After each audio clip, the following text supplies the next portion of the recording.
Was SummerSlam good or was it bad? Yo, this is Man Jeff Hardy, and you are watching NJ Wrestling Figs. What's up, guys? NJ Wrestling Figs here with the review of WWE 2026 SummerSlam in action figure setup form. We kicked off the night with Liv Morgan versus Io Sky for the World Women's Championship. This was a really fun match. I really liked it. The counters by Io and all. I'm not even going to complain about the time. I thought this was a really fun match, and Liv Morgan is going to retain and continue her reign as World Women's Champion. Then we would see this awesome six-man tag match. What a sell by Jey Uso on that BFT. It would spill to the outside a lot with that insane power slam to Jacob Fatu, a spike to Jimmy Uso. I thought this was a fantastic match, very fun, and they had me on my feet a lot. Then Nick Aldis would step into the ring against the ring general Gunther, put on an absolutely incredible performance. Nick Aldis, I really hope we get to see you wrestle again, but Gunther would win by tap out. Then we would see the Bella Twins and Paige versus Fatal Influence. I thought this match was decent. I didn't expect much of it, but Fatal Influence would win, and then the Bellas would turn on Paige. Sadly, Brie Bella is injured, and I'm excited to see how this plays out. Then we had the incredible Undisputed Championship match. Randy Orton finally returned and screwed Cody out of the title, which would lead to CM Punk picking up the victory and retaining the WWE Undisputed Championship. And in our main event, Hell in a Cell, Brock Lesnar versus Oba. Brock Lesnar would lose, would pass the torch to Oba Femi, and to be honest, this match did not have to be Hell in a Cell. I love Hell in a Cell, and I think this definitely kind of wasted it. They could have done all those spots in a street fight match, but that's just my opinion. Thank you, Brock. But this was night one. How do we get to night two? Bang! And that's how you get to night two of WWE SummerSlam. We kicked off the show, which was supposed to be Finn Balor versus Sami Zayn, but Nick Aldis would come out and say that Gunther is added, but before the match would start, he would come out again and say that there was one more, and that man was Kevin Owens. Kevin Owens finally returns from his neck injury, and not only that, but he picks up the win, and he will be number one contender for CM Punk's Undisputed Championship. What a match. This was an insane coup de grace onto both men, but congratulations, Kevin Owens, and welcome back. Then we would see Baron Corbin one-on-one with Trick Williams, and man, oh man, this was a great match. I'm so happy Baron Corbin won.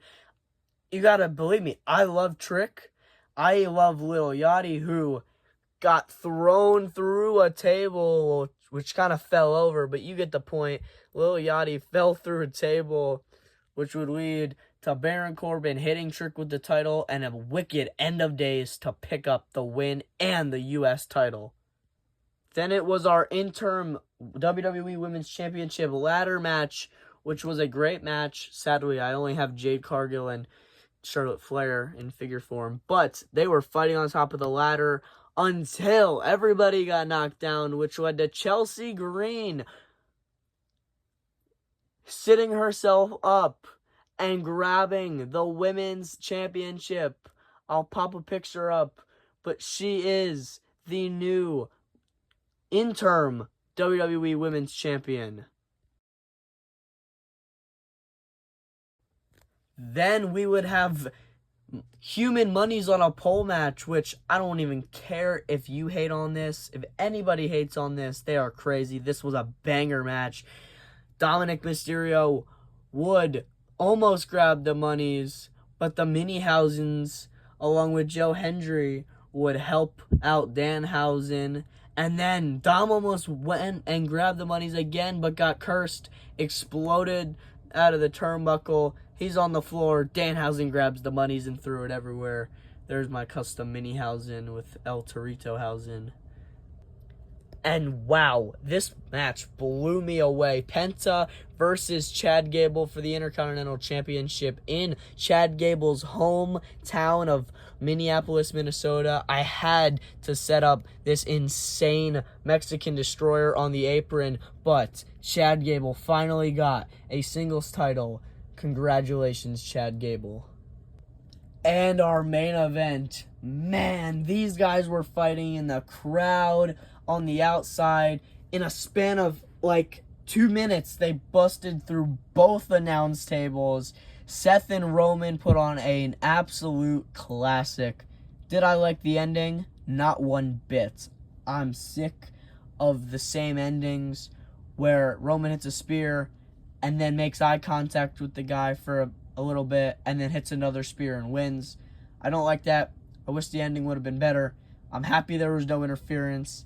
And then this incredible tribute to Dean Ambrose, a.k.a. Jon Moxley. Roman retains, and him and Seth, I guess, reconcile. They put the shield fists in the middle, title on the ground. The shield mask was on the ground to represent Dean Ambrose, a.k.a. Jon Moxley. But this was awesome. So there you have it, folks. Night 1 and Night 2 of SummerSlam. What do I rate it? Well, I rate Night 1 a 7.5 out of 10. It was really, really good, but there was just some things that could have been better. And Night 2, I give an 8.5 out of 10, which averages out to just about 8 out of 10, which even if it doesn't, I still rate both nights in total an 8 out of 10. W show, can we please get better booking and less ads? But overall, thank you for watching this setup video. Let me know in the comments below how you would rate SummerSlam 2026. Have a blessed one. Peace.